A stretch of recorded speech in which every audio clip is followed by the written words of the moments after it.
ஆதியிலே தேவனை ஆராதனை செய்ய ஏற்படுத்தப்பட்ட ஒரு தூதனானவன் தன்னுடைய இருதயத்தின் பெருமையின் நிமித்தம் விழுந்த பொழுது தேவன் அவனை தள்ளிவிட்டார்.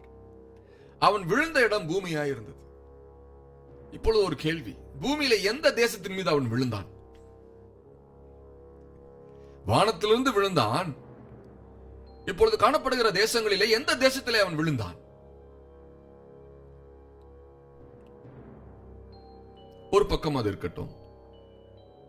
அவன் விழுந்த பொழுது மிகுந்த எரிச்சல் அடைந்தவனாக, வேலை போன பின்பு காணப்படுகிற ஒரு தொழிலாளி எப்படி முதலாளியை திட்டிக் கொண்டே இருப்பானோ அதே போல கோபத்தோடு அவன் காணப்படுகிறான். அவன் தேவன் முதலாவது அழகாக சிருஷ்டித்த இந்த பூமியை நாசம் பண்ணினான். ஆகவே அங்கு ஒழுங்கின்மை வந்தது, அங்கு வெறுமை வந்தது.